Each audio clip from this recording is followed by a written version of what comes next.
Great. So I think we can get started with some of our housekeeping. So thank you everyone for coming to this webinar. We're really excited to have all of you here. The topic we'll be talking about is queer feminist organizing in Southeast Asia and the US diaspora. So wherever you're joining us from, we're really grateful to have you with us.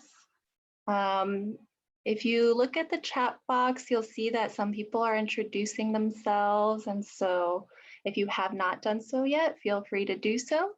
We'll have the panelists introduce themselves a little bit later. We have some housekeeping before we get started.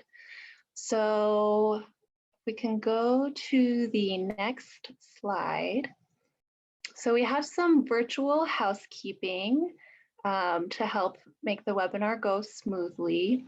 So number one is if you can keep your microphone on mute in order to stop any background noise unless you're speaking. And then due to the size of the event, we currently have 75 people in the room, the Zoom.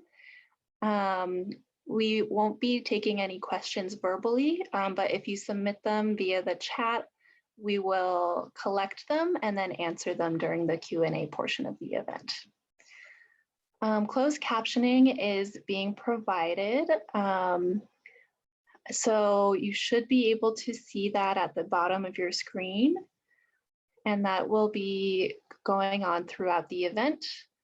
The webinar will be recorded. It is not being recorded right now. And the recording will be shared publicly. And so you will be notified when the recording begins. So if you do not wish to be identified, please leave your camera off and change your participant name, which you can do by clicking on the participant icon at the bottom of your Zoom screen. And then clicking next to your name, there should be a little arrow or button that says more, and clicking rename. And then finally, if you have any technical difficulty, please privately message one of the hosts. Katie, who is one of the co-hosts for the event, is providing technical support. And so please message her directly with any questions. And Kayla, who is interning with API Equality LA, is providing closed captioning.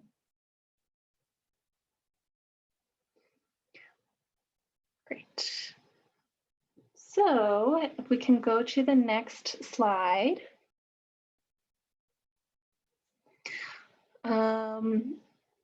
So we're going to start recording now. When I press the record button, you'll get a little consent notification on your screen. And so this will be your last chance to leave the Zoom room. Otherwise, you may be recorded via the webinar.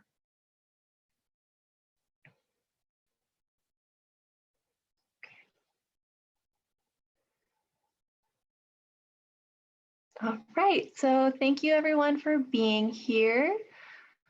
We have a lot to cover today, and so as part of the agenda, we invited you all to do self-introductions in the chat. We also did some housekeeping, and we'll go over some community agreements for this webinar next. Then I'll be asking the panelists to introduce themselves.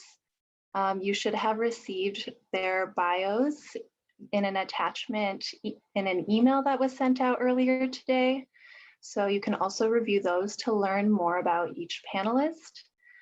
We have some questions prepared for everybody, and then we'll have some time for Q&A, both with the questions you've already submitted via the registration form and any that you want to enter into the chat. And Katie, I think the slides switched, so if we could go back to the agenda.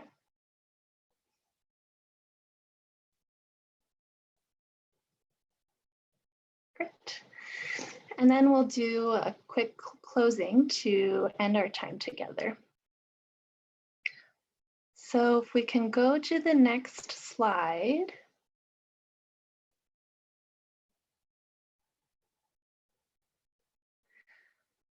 So we wanted to set some virtual community agreements to ground ourselves for this webinar.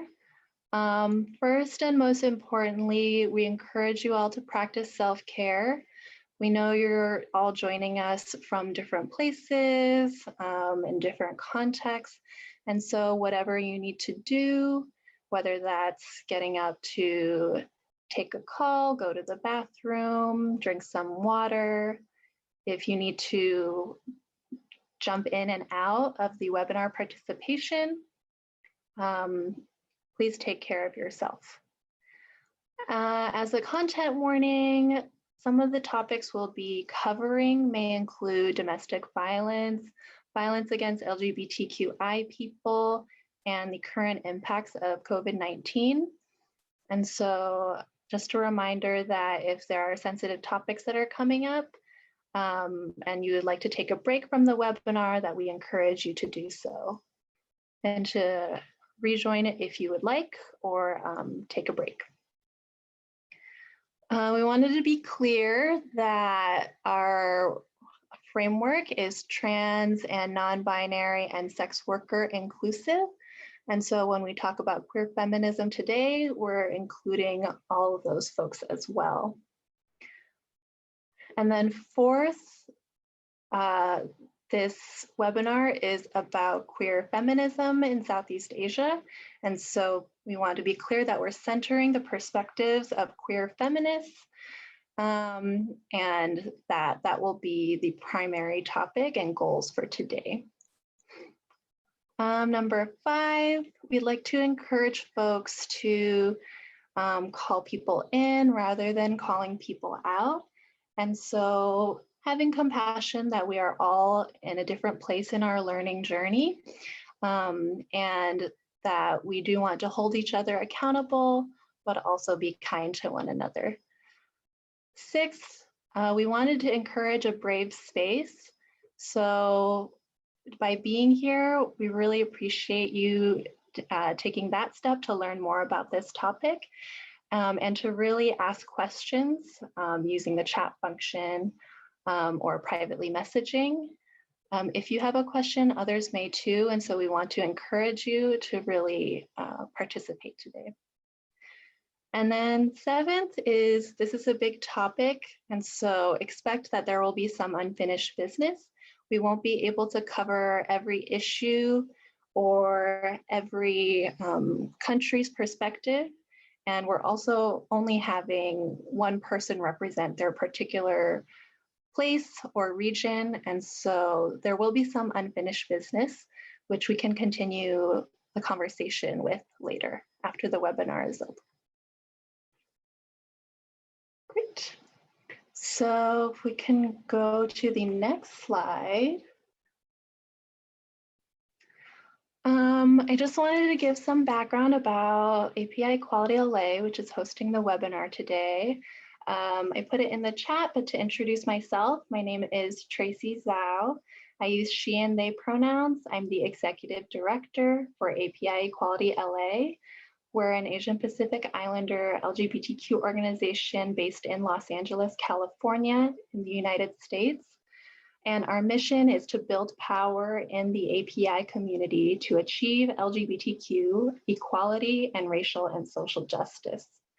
So our vision is that we can create an inclusive, equitable, and just society where all API LGBTQ people will thrive. And to give a little background on how this webinar came together, last summer in July, I attended a conference in South Africa, the LBQ Feminist Women's Conference. It was a global conference where I met most of the panelists who are part of this webinar today. And then for folks from the US, including both Jean and Win, we had met through other organizing work within the API LGBTQ community in the US. And so this really was a collaborative effort to bring all of the people on this panel together to be able to share their perspective on a topic that rarely gets discussed, which is Southeast Asian queer feminist organizing. So without further ado, I'll be asking each of the panelists to introduce themselves. And so we'll be turning off the screen sharing and just having the speaker's view on. So whoever is speaking will be shown. Let's see, speaker view. Okay. Hopefully that works. And so we'll have each of the participants introduce themselves. And so I'll go in the order of the bios that we sent out. And so if each panelist can introduce themselves with your name, your pronouns, your location, and your affiliation, your organization. And so Jean, would you like to go first? Yay, thanks. I'm the first one. Hi, my name is Jean. My pronouns is she or they. I'm from Singapore. So I'm from a LBT group based in Singapore, which is called Sayoni. I'm also part of the regional Southeast Asia network. It's an entity called ASEAN Soji Caucus. I'm also a part of the ASEAN means Southeast Asia. So it's ASEAN Feminist LBQ Women's Network. So, and lastly, I'm currently also a part of Outright Action International, which is based in New York.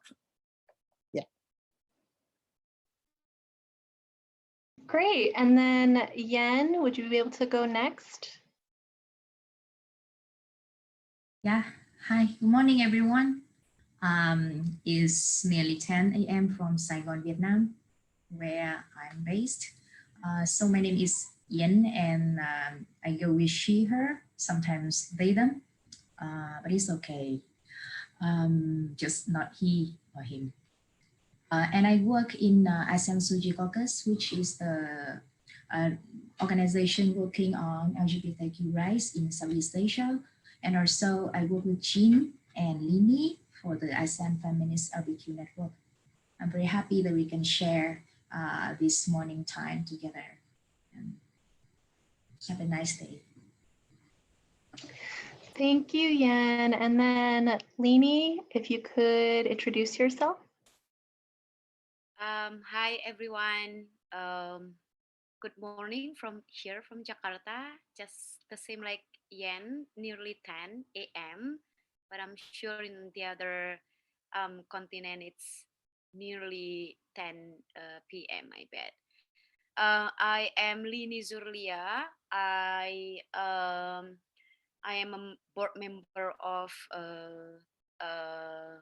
advisory board member of Arus Pelangi here in Indonesia, LGBTIQ Federation in Indonesia. But I also part of ASEAN Soji Caucus together with Yen. What else? That's all.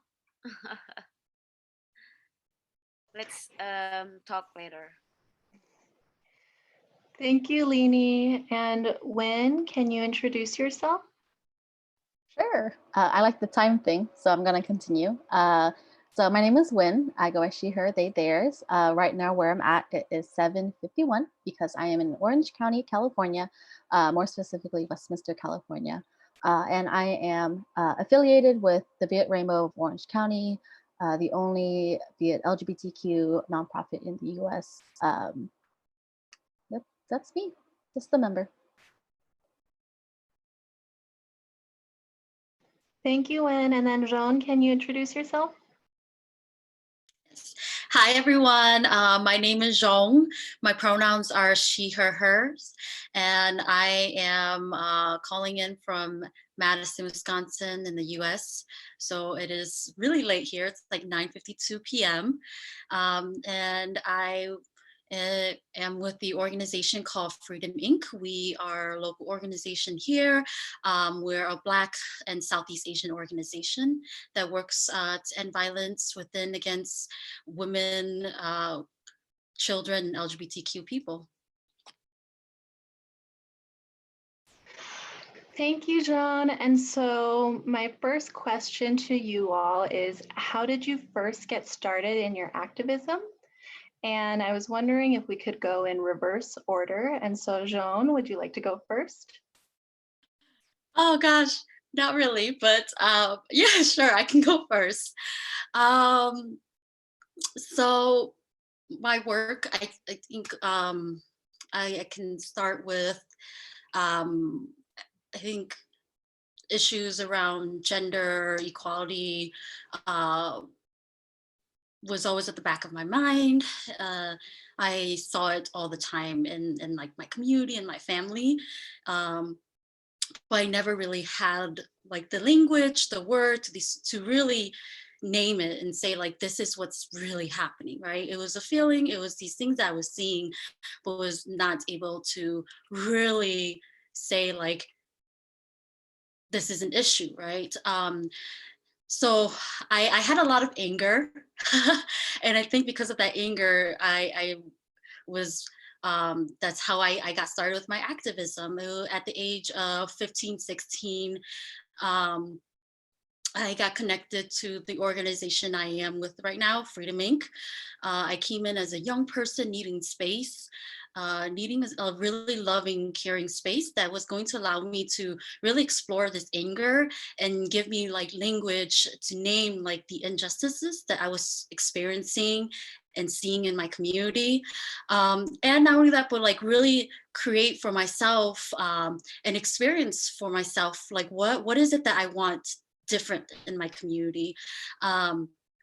And so through Freedom Inc., I was able to create a youth, a cultural arts Hmong youth group, and really explore that with other young Hmong girls around, like, what does it mean for us to build healthy relationships with women and girls and build up each other, and also address like the violence that we're facing, and how do we do this using our arts and our language and create differently.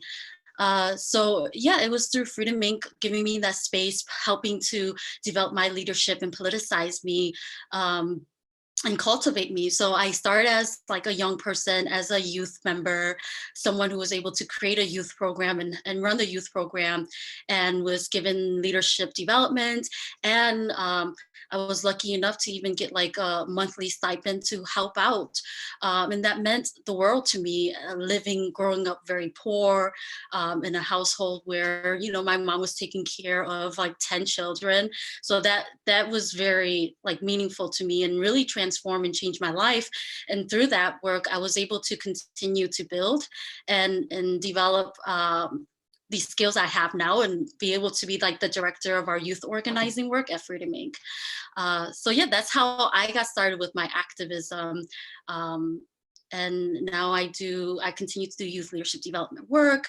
I provide advocacy and support for young people and LGBTQ folks, and I'm able to do that work nationally and globally with other young queer folks, Hmong folks specifically. Thank you. And then Wynn, if you could go next. Wow, that was so cool. Thank you for sharing. I think that's the fun part of being on a panel. You just get to learn from everyone. So I think I got asked this question, like, where did I like start in my activism a while ago? And it made me really think, I guess. So I think before all of the journeys and whatever, I think I can really appreciate the strong foundation that my family and like my faith had set me up for. I am Catholic. And was able to give me some sort of the best things to model, not all of the things, and give me some, I guess, like the values to really support the further work I did, right? And so I would say the more traditional sense of getting started in my activism was in undergrad. I went to UCLA in Los Angeles. And I think like many others, I saw college as like a testing ground, a place to put words to what I was seeing and feeling in my life. And I was an ethnic studies minor. And so I found college, at least my undergrad, to be a place where I got to explore different parts of my identity in different ways. They didn't always link up. So I would say that even though I learned a lot from it, I also learned the things I didn't want my organizing and activism to be, right? So it was very hetero, really masculine. It was really toxic at point, and I would definitely say my undergrad burnt me out. And I think even though I learned so much that foundation on the foundation before, I think what I learned from that is that I wanted to have an activism or to have an organizing practice that just let me be who I was with all of my humanity, all of my contradictions, and not have to feel like I had to prove my value in certain ways. So that happened. And then I got into art spaces, particularly open mic spaces.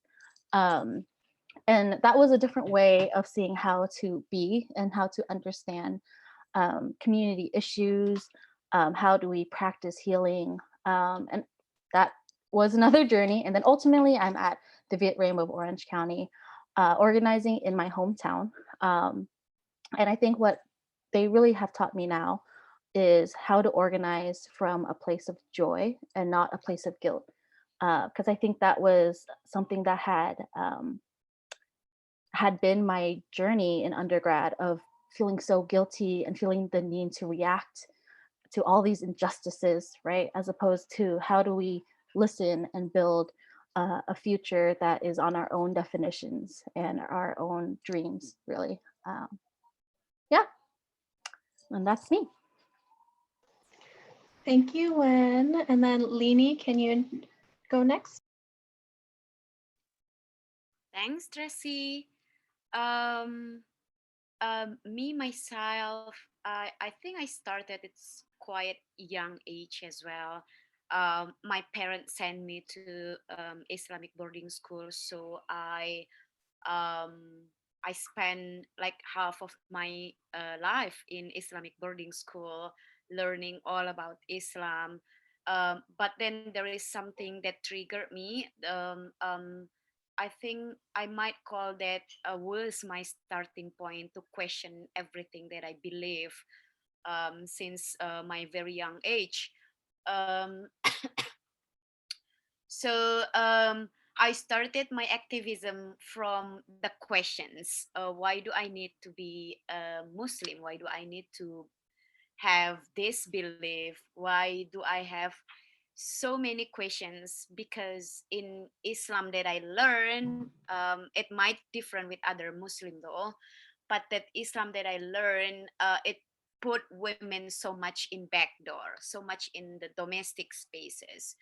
So and then I had this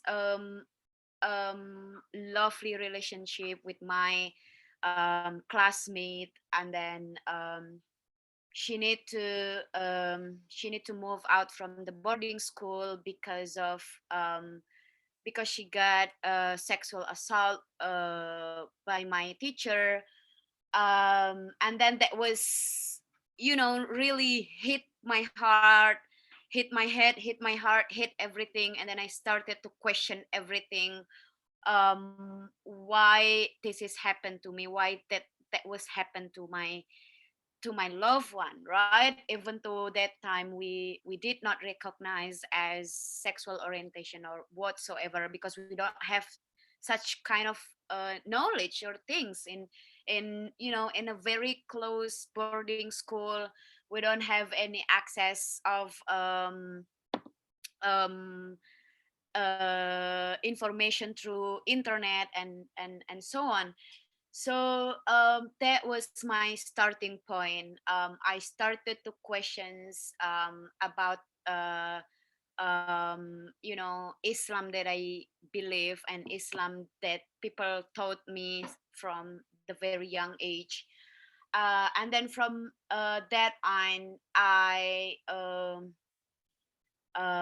graduate from that boarding school, and then I continued to Islamic college, Islamic university, and then from the questions and anger that I brought from that boarding school, I started then to question everything, and then join a student organizing, student books club, and then mostly I ended up with the feminist student club.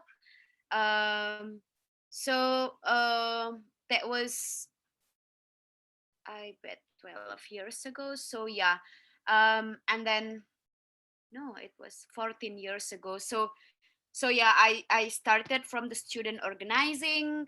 The starting point was my anger from the school, from the boarding school, and then women, interfaith issues, feminism and democracy is always,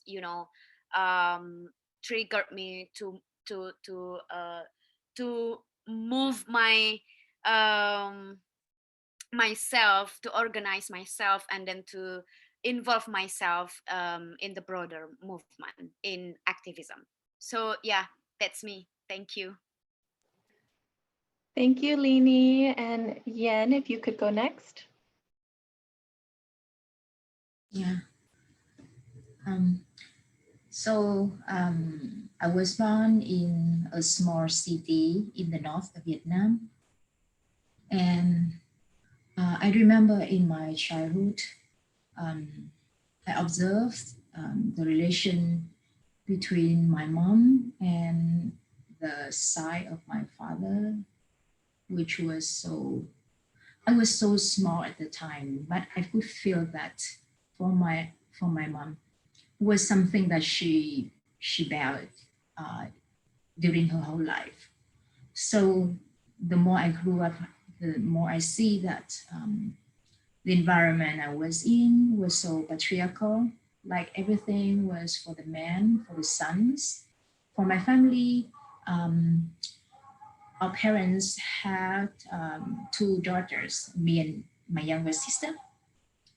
So whenever we gathered, they always have to face the question that, oh, you want to have, will you have another son, or etc. Kind of that. So it was from my childhood. And then when I grew up and I realized that something different from me, comparing to the other friends, then I felt attracted to same-sex women. It was like 2003 or 4, the internet started in Vietnam. And we didn't have any information or any kind of space, the offline spaces to meet the community or at least to know each other.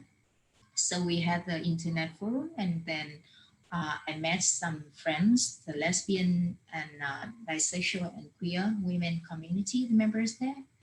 And it was very interesting that the ones who started the very first lesbian online web forum in Vietnam actually came from the US. Some Vietnamese queer women in the US started that.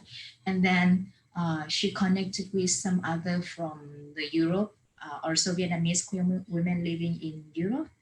So because they had the learning on IT and also the infrastructure, so we had a space exclusively for Vietnamese queer women.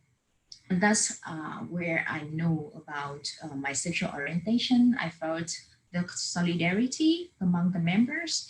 And looking back, the way that women have been treated, that I observed in my whole life, I felt that community members meeting online was important, but it was something missing there. I felt like there needs to some changes, not only in just in-person meeting, but also we need to do something to change the society or the law, because there was nothing in education, in any kind of like law in Vietnam in terms of LGBTQ people or sexual orientation or gender identity, like we have a little bit now. So we started to gather the community coming from the online web forum to organize just small meeting events so that people get to know each other. And then 5 years later, there was the first community project to change the portrayal on LGBTQ people in Vietnam. So that was the first time I engaged into a more broader movement, not only for LGBTQ women, but we started to make some real changes in the society. So that's how I started my activism. But I would like to mention the importance of the first people who put the first bricks, without the people like my mom, with all her experience in her life, without the experience of myself, experience the different treatment inside the family between girls and boys, daughters and sons, even within our big family, within our cousins. And without the first queer women, the sisters who already created the online web forum for us to meet and together and to get to know each other, to start thinking to make some further change, we wouldn't have this further step like we have today. Yeah. Thank you, Yan. And then Jean, if you'd like to go. Hi. I think I started my activism about 20 years ago when I was very young, a student. So I guess everyone's talking about their family, but I came from a very matriarchal family, but yet I was confronted with a huge amount of patriarchy in my family as well. So when but I come from Singapore. Singapore has a sodomy law that makes same sex between consenting men illegal, and then it affects all kinds of policies, right? It affects LGBT people. It's just not gay men. So I started volunteering, but in the midst of volunteering, I was confronted again with patriarchy in the LGBT community, which is ironic, but very true. So I started as a student. I volunteered first, and then I noticed some of the lack in the LGBT community. Then I started organizing. But on the regional organizing, I want to recall an incident in 2010. I was in Indonesia and for Asia LGBT program conference, and it was attacked by Muslim extremists from Indonesia.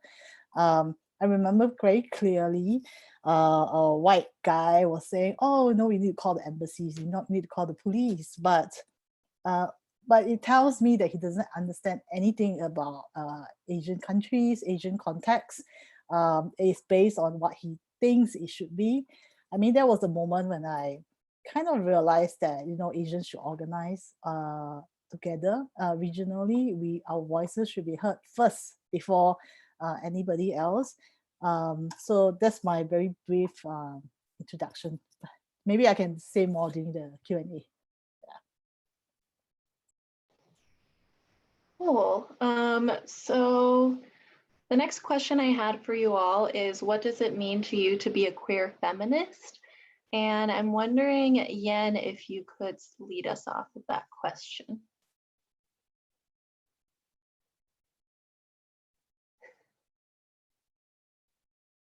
Yen, are you there? I think she lost her connection, so. Okay. Okay, then Lini, would you be able to go and talk about what it means to be a queer feminist?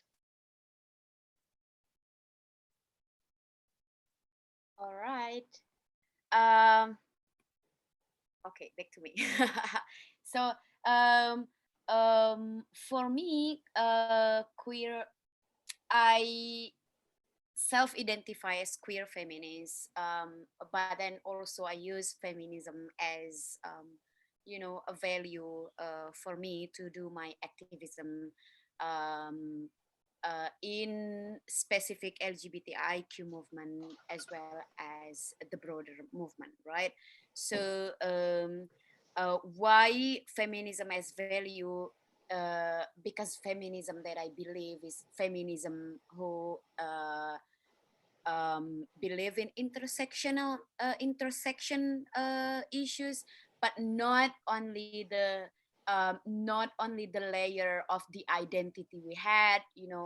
People always thinking that intersectional meaning intersection of the identity, meaning when you are women and you are lesbian, you are less fortunate, or when you are transgender, you are uh, you are non-Muslim, for example, here in Indonesian context. So we don't put that layer into specific person to call it intersectional, but I rather to call it as intersectional struggle.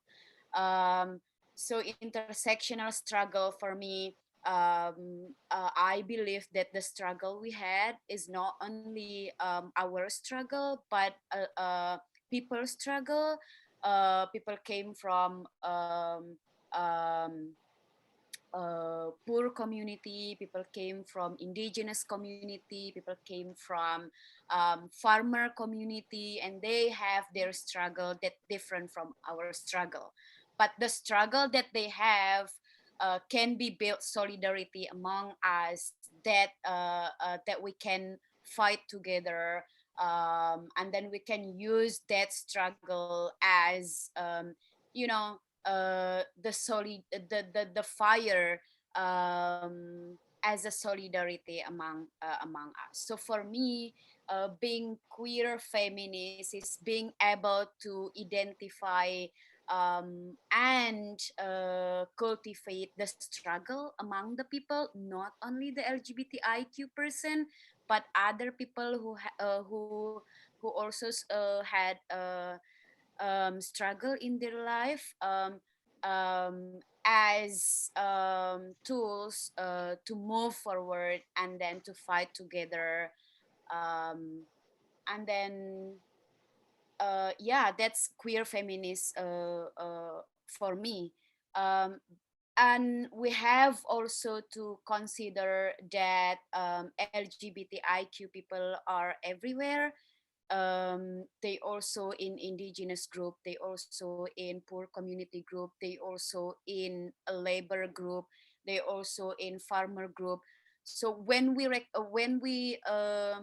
um, recognize that LGBTIQ people everywhere, then meaning every struggle that people have might also our struggle. So we have to, have that sense of solidarity, to move together, to fight together. So that's for me what's queer feminist meaning. Um, and then specifically in the LGBTIQ movement, I know that Jean earlier mentioned about how our movement is still very patriarchal. And then that also concerned me.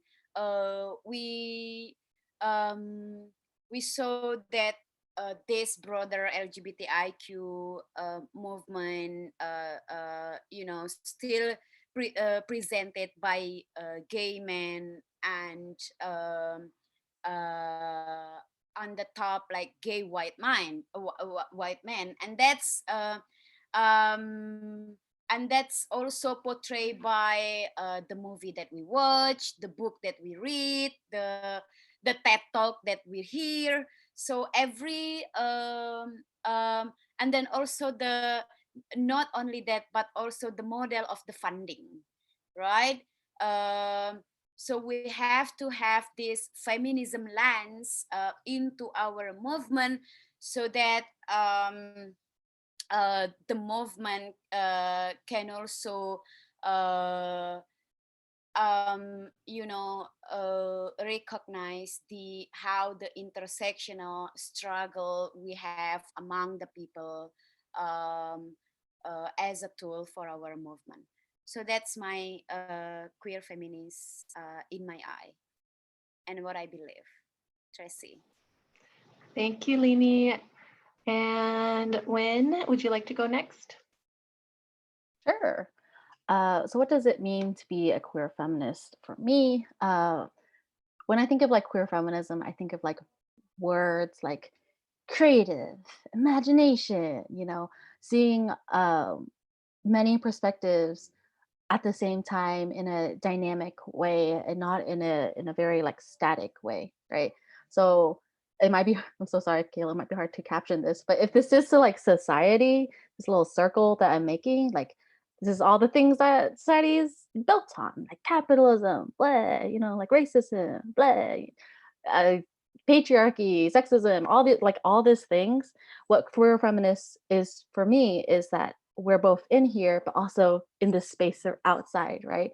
We're in this everywhere else other than this circle with other marginalized folks. And what that is that we can go in between both sort of realms, like we're able to see kind of what the big picture is and what the structure is, what the history is, but at the same time, that doesn't limit us, right? That we have this ability to see things that are unforeseen, right?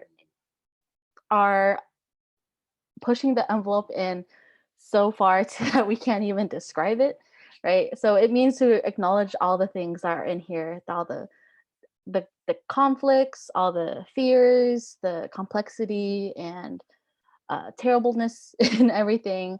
And it also means to challenge everything that's in here, right? The traditional notions of gender, of family, of like nations, and to just be aware of both these perspectives, but move towards a future that can hold us in our own definitions, and also be aware that everyone carries that in a different way, right? There is people who carry the movement and carry that burden, and not everyone carries it the same way, right?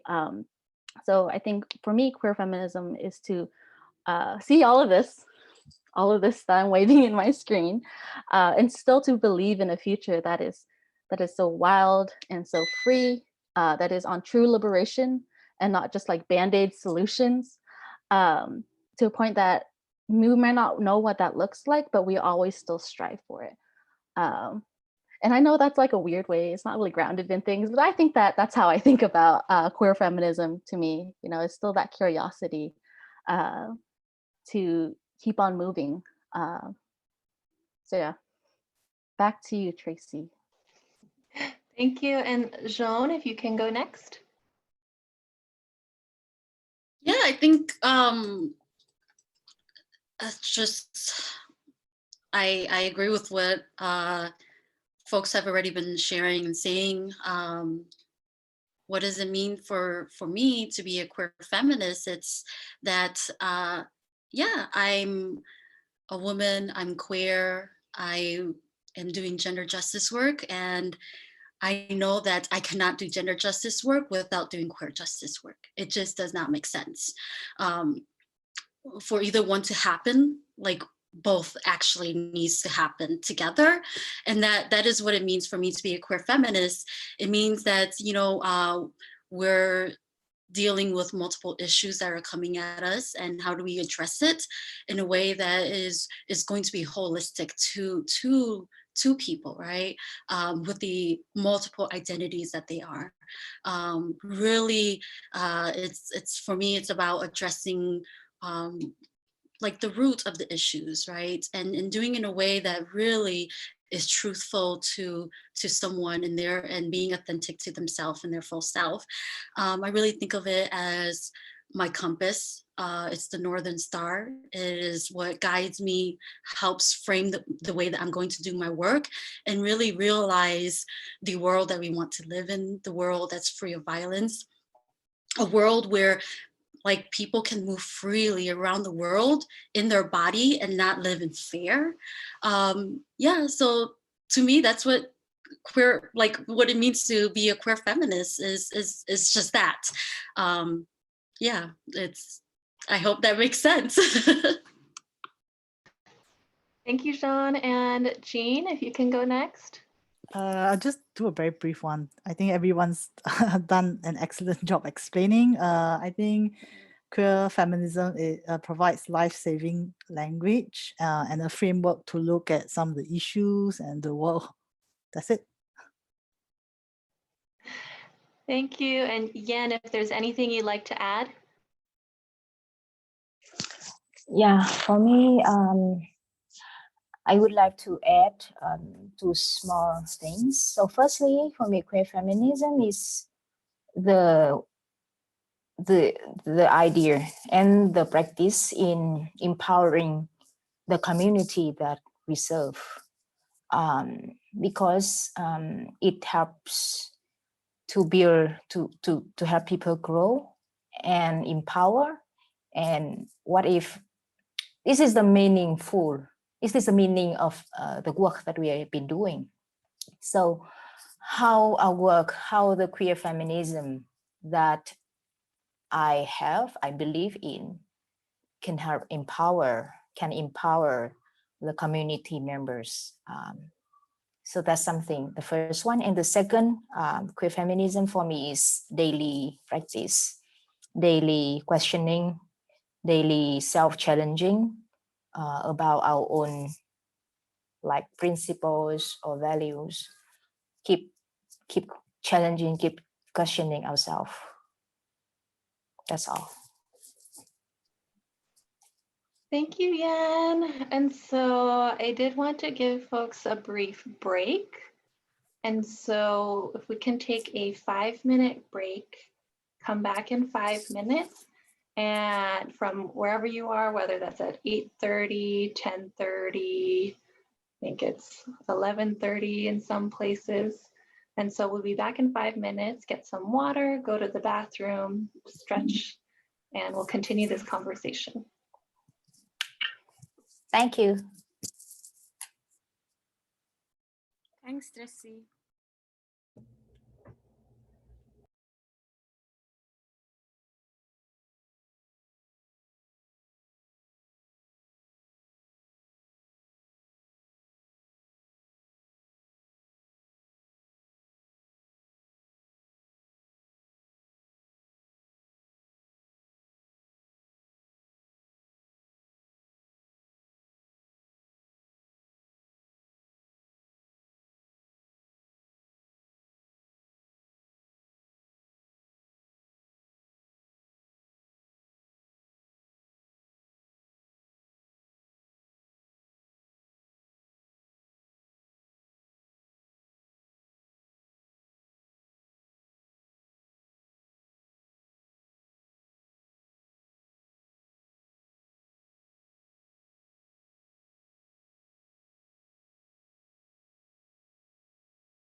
So if all the panelists are back, if you can turn on your video so I know that you're here.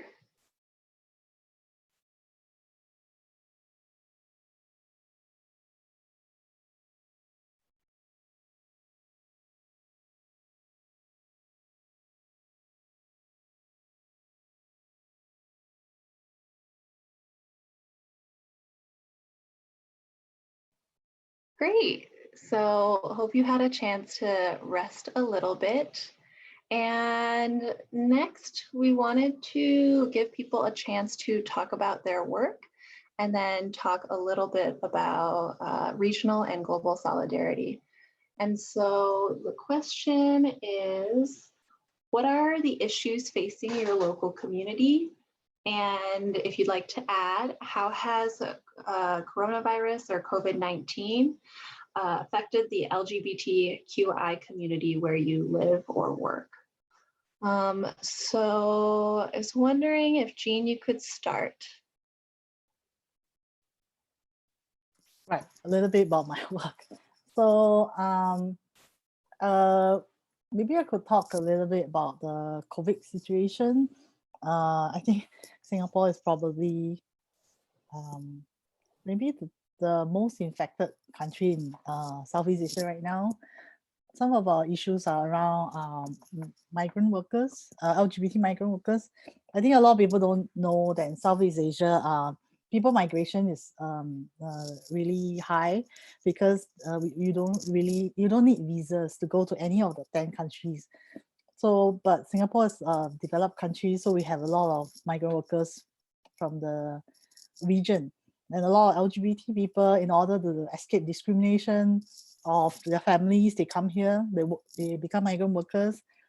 So during the COVID-19 situation, they lose their job, or if their partner is here on a tourist visa, they can no longer come inside the country, or they're just stuck here because there's no flights to go home. So I think that's one of the big problems we have now. Another problem we have is around transnational relationships. A lot of Singaporeans have partners from other countries, and we still have the sodomy law. There's no marriage equality here. So there's a lot of problems around laws and policies. And also, I think a lot of people don't know much about Southeast Asia. Yeah, there are 10 countries. A lot of countries have dictators. There are a lot of restrictions around freedom of expression and or freedom of assembly. So governments could take punitive measures very easily. So, so it's quite a challenging environment to navigate. So, I mean, these are just some of the broad issues, but they are very often cascades into very small problems, like even like maybe getting custody for your child, or things like that, like, or not getting access to your partner in the hospital. Those become problems that takes a lot. I mean, it's impossible to solve at the moment because of the laws, laws that we have. Yeah, for now. Thank you. And then Lini, if you could go next. All right. So the impact of COVID-19, right? So we as an organization, but also individual of the activists, done sort of rapid assessment last month, the first week of March, because Southeast Asia just move serious on this pandemic quite late, except Singapore and Vietnam. So we did an assessment, and then we found that a lot of organizations they need to rethink and postpone all the activities planned, and I know that most of the organization or most of the other organization also done that. We have to postpone everything and then move the activities through online spaces. And then most of lost daily income or lost jobs for people or for folks, transgender folks, and also LGBTIQ folks who earn money from daily wages. So many of us lost their job, and then but also the number of the domestic violence, homophobic and transphobic, perpetuated by the family member is also increased, because folks are trapped in the family in this quarantine time, so they don't have a place and then else to go, so they need to bear and they need to deal with their parents and family member hate speech. But also in digital spaces, because a lot of people are now moving to online spaces, so the online bullying, online violence, online mocking toward LGBTIQ people also increase, especially here in Indonesia. Just last few days, a very quiet, big influencer, YouTuber, mock transgender people, give a box of rock and trash to transgender people, and then uploaded the content into YouTube. So we tried to call him out, to call this gang out into online spaces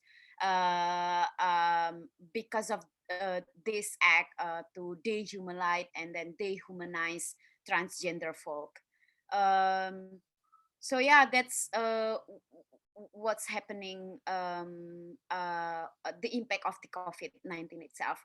But then the solidarity among the LGBTIQ people and then broader movement, and then also increase, I bet, because many organization collective, they're hand in hand in raising the crowdfunding for the transgender group or for the LGBTIQ folks who are lost their daily job, and then yeah, many solidarity. I saw many solidarity here in the local. That's Tracy, what I can share from the local situation. Thank you, Lini. And Yen, if you can go next. Yes. So I think Vietnam is one of the first country in Southeast Asia to have responsive measures in limit, like trying to deal with the COVID-19. So with the question like the issues that our local community faced, I would love to see it through the lens of this COVID-19 pandemic. So up to what I learned, I think our local community is lacking of the capacity for resilience, like the way you prepare before a pandemic hit you, how you deal with it inside the pandemic, and how you can get over it, how you can keep organizing your organization, your activism, to in the learning that everything in the world has been changed. It is not the same as it used to be before the pandemic. So for us in Vietnam, personally, for my own experience, there are very few awareness to learn things that can help you cope with emergency situation. And I think that's something that for everybody, not only LGBTIQ people, like we we should have that learning to capacitate ourselves to deal with the kind of situation that can happening, not in this time, but maybe many more in the future. And the second is the COVID. Actually, it will impact the most vulnerable groups within the community. So I have internet, I can meet you online, and so many other folks like mine, we stay in the room, we have food deliver, we can use internet quickly and freely to see Netflix. But actually, the most vulnerable groups like workers, the youth, LGBTQ youth and LGBT workers, and especially transgender women folks, they face different like serious difficulties in livelihood. And it's, for example, some folks lost their job, and at the same time they recognize that they had very severe disease, like they need money to treat, but the pandemic and the social distancing make the daily livelihood become more delicate, and they lost everything. And finally, that person couldn't like get over this hard time of them. So the capacity to build up our like community organizing, I think, is the issue that we here need to deal with once, even right now when the pandemic hasn't over yet. That's my end. Thank you, Yan. And Jean, if you'd like to share next. Yes. So some of the issues that are really showing up at this time. Well, one, I do want to just say that I think the things I'm going to name are issues that the communities I work with have always faced. And that during this time, during the pandemic, it is just really highlighting these issues even more. Issues around like access to quality healthcare, employment, housing, access to healthy food, education, mental health, people's basic needs just really being met. During this time, we're really seeing that more than ever. Yeah, because I think when the before our cities, our states started to have safer at home orders, we were already worried around what this could possibly mean and look like for our communities, because we, like what Yen said, we knew that the communities we work with are the most vulnerable. And so then what that means is that they're not going to get access to get tested, whether they have the virus or not. So right now, and that many of them are actually like considered the essential workers. And so they're forced to have to go out there and do the work and are continuously exposed, right? Their employers are not taking, like really putting out safety precautions for the workers. So many of them are exposed, and now we're really seeing that in our communities. Many of them are like getting sick. Many of them that are able to get tested are testing positive. So we see that, and that there's many of them are getting sick. Many of them are dying from the virus. We see many folks' mental health plummeting. We know that there is already this rise in domestic violence and sexual assault. Many of our folks are now trapped in their homes with perpetrators and unable to go. And from the work that we do, here, the work that I do with Freedom Inc. in the US and Wisconsin, is that our communities, like, the way that we have done our work and finding safety was not through incarceration, was not through policing and calling the cops. So what does that mean during this moment when we see such a rise in violence? And how do we actually get our communities to safety? How do we create safety plans for them without using the state and the government? Because our communities have such a long history with the state actually not helping and continuously perpetuating and criminalizing survivors of violence. Communities of color, women of color, specifically queer and trans folks, criminalizing them for just surviving violence. And so what does that really mean and look like in this moment, and how do we actually protect them? So that's like in like these issues and are really showing up and really making us as the advocates, as the community organizers, really having to think about how are we going to do our work in a different way? How are we really going to address this? And how are we going to push, like, really push a different way of doing our work, a different way of us thinking about safety and the world we want to live in during this time, while still really actually addressing the immediate needs and safety of folks. And another thing I just wanted to talk about, because I work with young people on the daily, is education. We've always seen a huge gap in graduation rates, the education of our young people, them succeeding and doing good in school, is that during this time, we're seeing that gap grow even more. Our young people, their parents, language barriers are unable to actually really do their work at home. Since all of the schoolwork and learning is now online, many of our folks, right, like don't have access to the internet and don't actually have a device. So though our schools and our districts and our cities are saying we're serving people, we're going to make sure that they have these things, like our young people still don't have these things. And also, what does that mean after the school year is over, which ends like in June?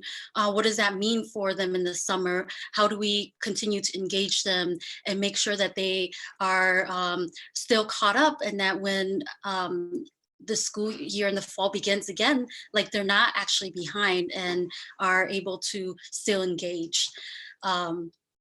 Yeah, so again, those are some of the issues that we're seeing. Another thing that I think in the US is that and I just want to address this, is that we're really seeing how the government is really using this moment in time, right? We see that our folks are fighting to get their basic needs met, but they're actually fighting the wrong,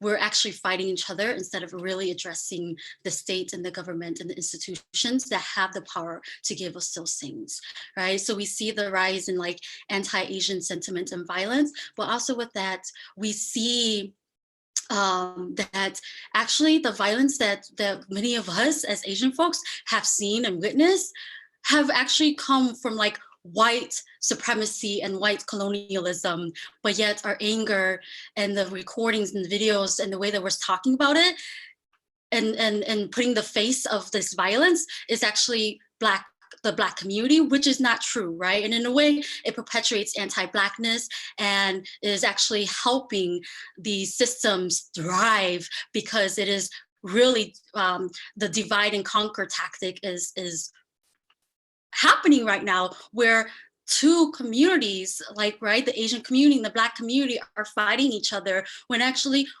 we are trying to get the same resources and needs met, and the people who are controlling these institutions and governments are actually not us.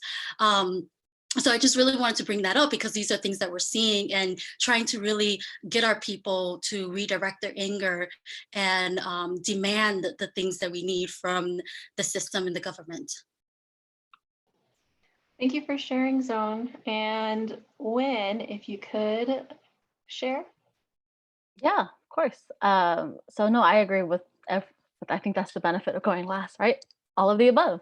But no, definitely, I mean, the gaps are gonna get bigger. It's not revealing, with this pandemic, it's not necessarily revealing anything that hasn't been happening. So I guess I can give the local context, is that we, with the Viet Rainbow of Orange County, VROC, we're in Orange County. So the first question you might think is, what are the resources in Orange County? And you can, let me ask that to you. What are the resources in Orange County, right? The narrative around Orange County really is that like it's white, wealthy. We have like 2 reality shows. And so that really dominates kind of what people think about Orange County. That there's not people of color, there's not struggles, there's not undocumented folks, right? So, and that also affects kind of how people fund Orange County, right? There's not really any kind of funding for queer stuff unless it's white LGBT things, which doesn't always get to the communities that most need any sort of those resources, whether it's mental health or food pantry or whatever, right? And so we were able to, with VROC, have like focus groups to say like, hey, to other LGBTQ youth of color, say like, what's up? What is your reality in Orange County and being queer? And what we found, and what was really stark for me, is that their idea of safety and normal for these youth are not what we would want the definition of safety and normal to be, right? For example, the youth were saying, as long as we're not like in front of everyone bleeding out on the floor, we're safe. And that's the normal that they're growing up with, and that's the definition that they're going to carry on, and that they carry on when going around Orange County, right? So that's something that VROC is doing, right? Creating these spaces for folks to find out and untangle kind of what their survival tactics, to really being able to see what future they can have without kind of that burden of how the systems have been, how you had to live, as opposed to what possibilities are out there, what can really help you flourish and thrive. So in like now this COVID land, the things that we have been doing is working on the Census 2020, because even though there's a pandemic, it's actually an election year. And so folks are, there's different competing things in like the news sphere. And these things that often get pushed to the side, like the Census 2020, the count that the US has every 10 years to kind of count everyone and allocate resources, is being thrown to the wayside. Election year, thrown to the wayside. And these things that will impact us for much longer, right? For like years on to come. So we're working on that stuff.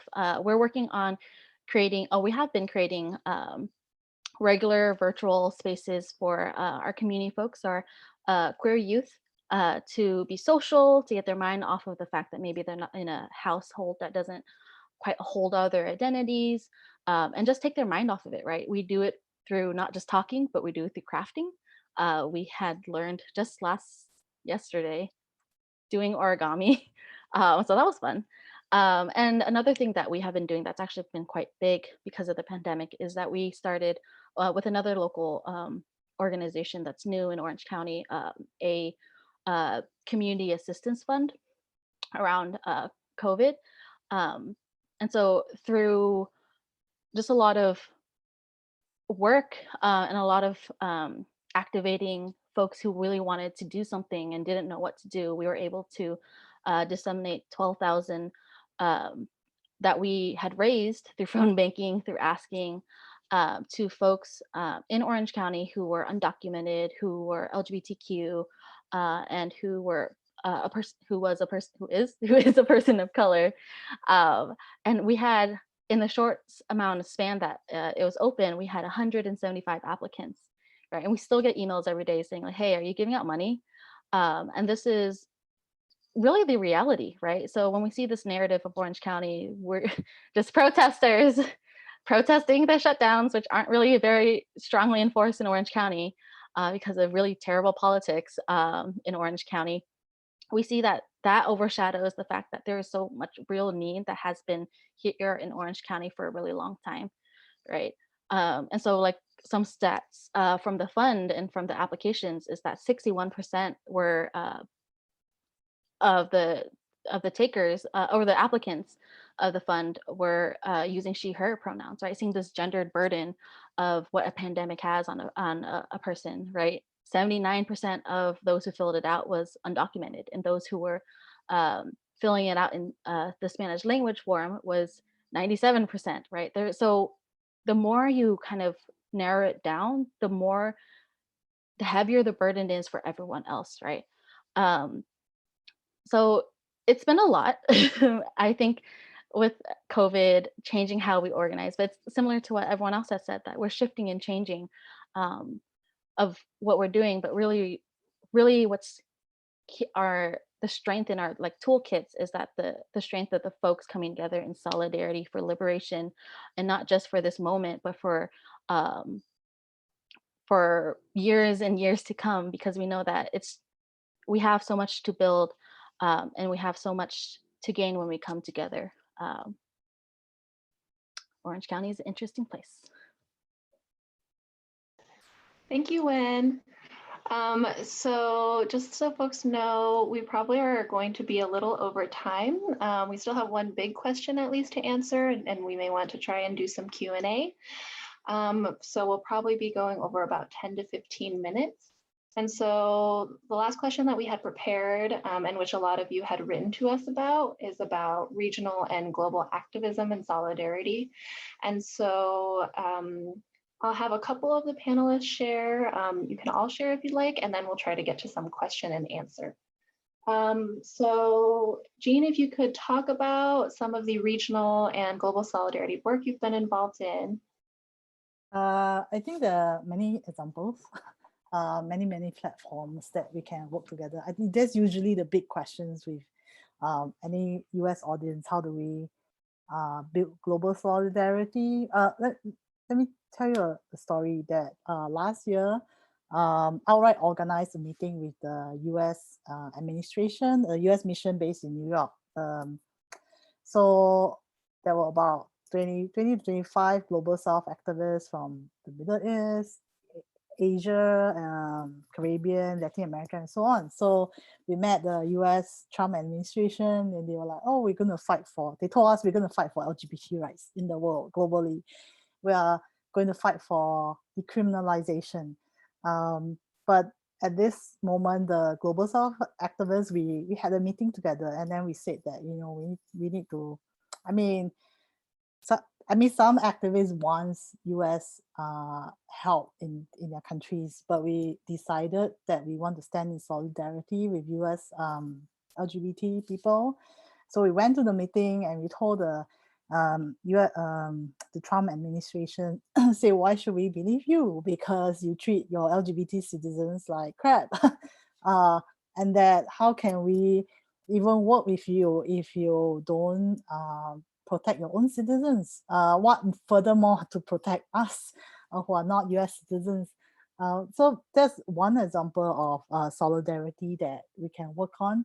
Another example I think could be around asylum seeking. I know it's a big topic in the US right now, like Trump is trying to like anti-immigrant and all that. So, but in reality, we get a lot of emails about asylum seekers or illegal immigrants from Asia. But especially the asylum seekers, organizations, the US will contact us because they need to prove why they need to seek asylum seeker in the US. And that's why having your networks in outside of the country is very important. And then another thing is that it's not just the asylum seeker that's affected. It's also their family who will be looking for us in Asia and so on. And traditionally, the migration from Southeast Asia is usually one way to the US. So that's where the international solidarity is really important. But of course, there are other bigger platforms that, like the Global LGBTQ conference that Tracy was talking about. That's where a lot of us met. But historically, if you read the blurb, like there's a huge women's United Nations conference in China in Beijing in 1995.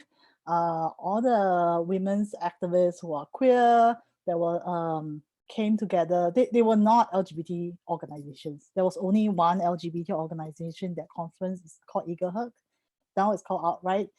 They they were traditionally working other organizations and causes. They came together, they advocate for sexual orientation to be included in the statement in that 1995 conference. And this came from US activists, Asian activists across the world.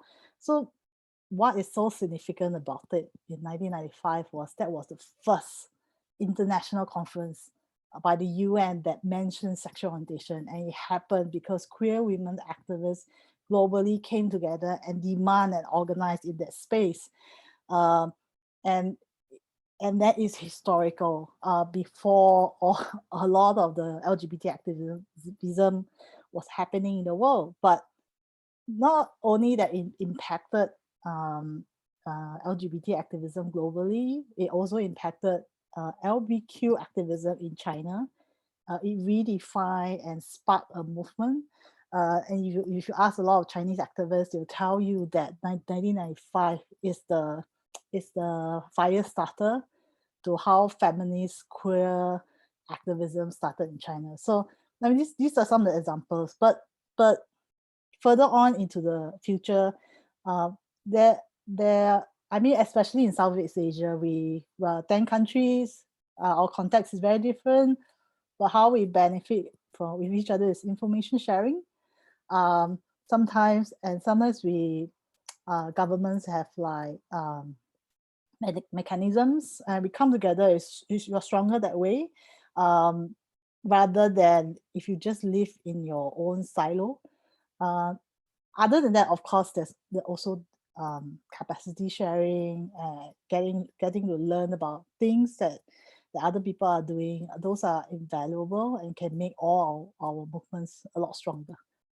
Yeah. Thank you, Jean. And Yan, I know that you are one of the organizers for the Global LBQ Feminist Conference. So wondering if you can talk about that as well as other issues. Yeah, last year we met in the conference in South Africa. So it was it was not the first feminist conference, but for the LBQ women, it played a very important role in like we often say, taking a space exclusive for folks.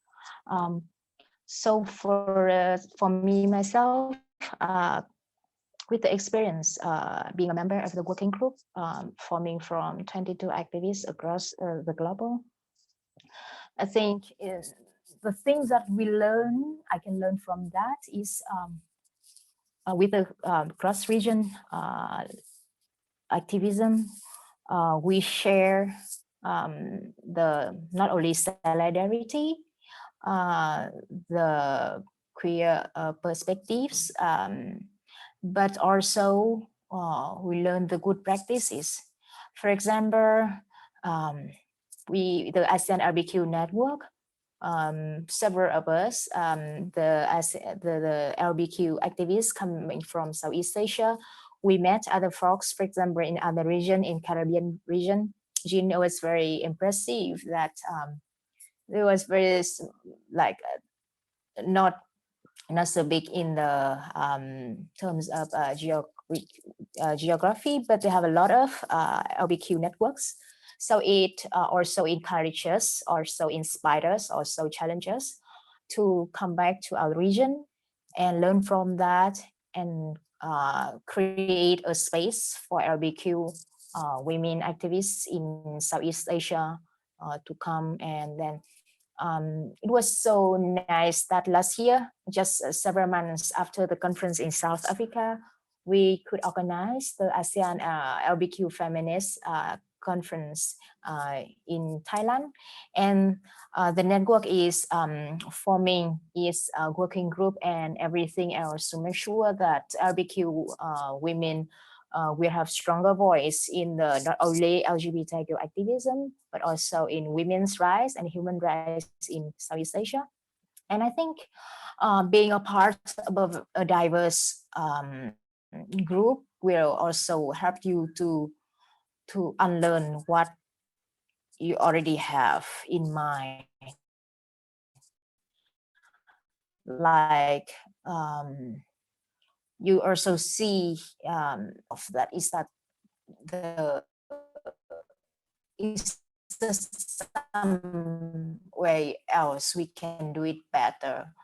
Also, a very new learning to engage for example, just to engage the local community when we organize something in some place. For example, we often like I stay in this country and then we organize something in the other country B, and we think we just do the thing called like, for example, renting call for participants and prepare for logistic, etc. But I also learned that it is very important to engage the local communities in. So that's a way we learn from the local communities, how they organize, how they support each other, how they empower each other. That's something that we come to that country, we take like the space and everything from the country, but that's our responsibility to contribute back to the country that we organize something there.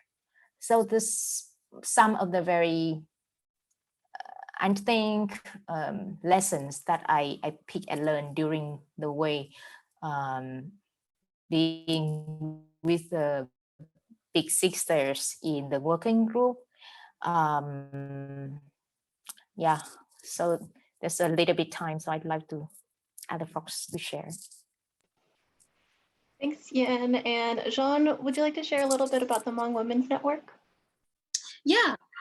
So a group that I am connected to is the Hmong Women's Network of Thailand. I hope I'm getting their name correct. Hmong Women's Network of Thailand, yes.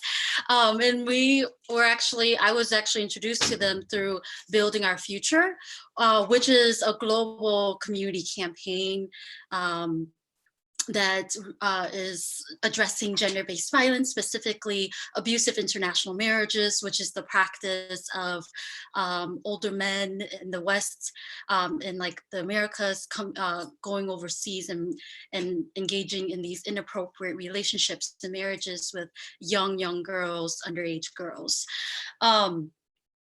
Yeah, so that was how I got connected and really started doing, was able to do these transnational organizing work, was through that. And it was through really Hmong American women doing gender-based violence work and seeing that there was that trend of like the abusive international marriages and wondering like, how do we actually do our work in a way that's gonna address not just like and help the women here in the US, but actually like really like go full circle, because many of these women that are in these relationships overseas are ending up here in the US and are facing violence. So it was through that work and through that we were connected to the Hmong Women's Network of Thailand, and they were actually a part of a research project around identifying like what is one of the biggest issues that Hmong women are facing. And through that, they were able to do some organizing, some cultural organizing to kind of like shift the minds and the cultural practices in the hearts of the Hmong community. And we were able to actually host the first ever Global Hmong Women Summit in 2016, which I was so lucky to be a part of and to be able to attend, and actually to be able to co-organize the Building Our Future queer trans contingent to attend and really build out like the queer aspects of Building Our Future campaign and talking about like what does it mean to the gender-based violence, to address gender-based violence and end it globally, but also really do it by also bringing like queer liberation and justice to our communities. and the work was very interesting because as Hmong people, we live all over and we have many different dialects. So we had Hmong women from China, from Vietnam, from Laos, from France, and the US coming to Thailand for this conference. And that was only made possible by like really truly building relationships way ahead of time with these different women from across these different regions and connecting with them. And though we were all Hmong, we spoke different dialects, we're from different regions.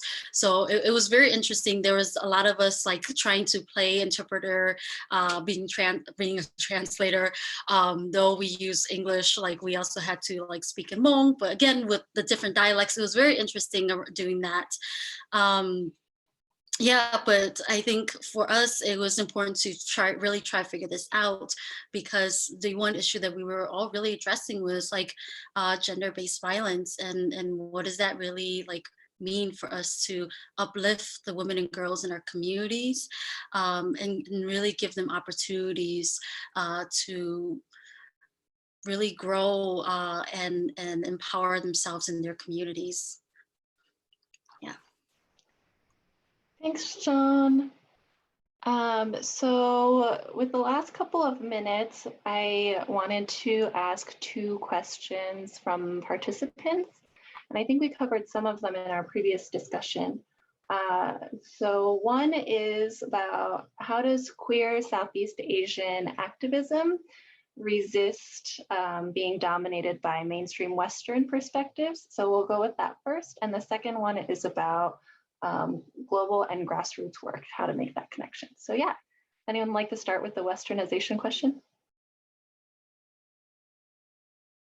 I can start first. I love telling stories.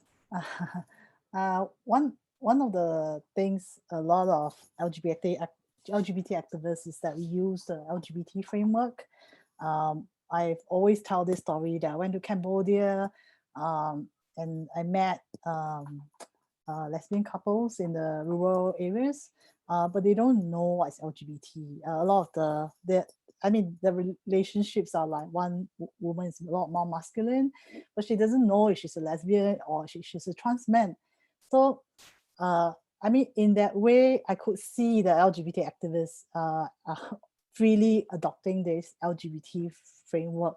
But then when you look at some of the countries, the LGBT framework doesn't make sense. Who am I to tell them that no, these are the frameworks that you need to use because we understand it, but you have no right to decide how you want to define who you are.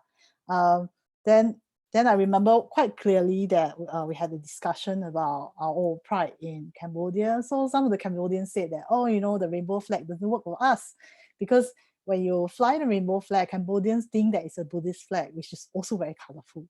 But there was this white lesbian activist from an NGO who insists to say, no, the rainbow flag is the international standard. And that from that incident, I could see how much we try to force that framework upon them. And Emily taught me a huge lesson that when we use the LGBT framework or queer theory as you understand it, is it contextual? I think people have a right to decide how they want to frame, especially in the Asian context, where we already historically have different ways of different communities that use different words. In China, for example, lesbians, they use the word lala, and Taiwan is lazi, or they queer is cool, or something like that. They totally redefine that kind of language. So I'm just saying that as Asian activists, even when you're in the US, I think we need to think about what we're absorbing and what kind of space how are we critically engaging in some of these things that are being, it's like colonialization, right? So yeah. Thanks for sharing, Jean. Did anyone else want to add? Yeah, I think I can share, aside from the framework that push or driven by the Western, also the funding models driven by the Western, because most of the funding came from global North. So we're trying to tell the funder in so many ways that they have to they have to listen to the local community instead of bring the funding framework from the global North, and then to implement that framework into the place that they gave the money to help. So we criticize them publicly or privately, and then aside from that, we propose the model of we think it's best for us to work in the grassroots level. That's also the way we we lobby them, right? And then if they keep insisting, then hell, we don't need your money. We can just build our solidarity and do our work without your money. So we try to criticize the funding model, and then also lobby them, and then also set the barrier.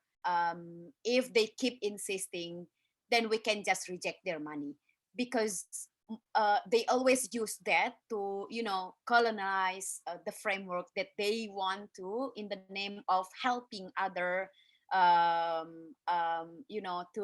to get their rights of the LGBTIQ rights by giving the money, but they insist with their way in working. So we have to criticize them, and then sometimes if they keep insisting, we can also call them out. If we do lobby, we do criticizing, they don't listen to us, we can call them out. So that's also one of the way how we deal with the Western driven from the funding lens. Tracy. Thank you. And Yan, I did see your hand. Would you like to share? Yes, just very quick update. So we try to see things like a little bit different, so that the Western perspectives cannot like dominate the local identities. For example, I see that in Vietnam, in my country, there are many like drag bands and folks organized drag shows. And recently, more Vietnamese drag artists started to use the Vietnamese local like theme into the drag. So it helped to promote not only the Vietnamese queer identities, but also it makes the space of activism bigger. So it's not only just, we don't just talk about same-sex or equal marriage. We just don't talk about advocacy, but we try to have more different diverse space so everyone can join and can use their own way to do their own, like the activism in the country. And for example, in ASEAN Soju Caucus, we also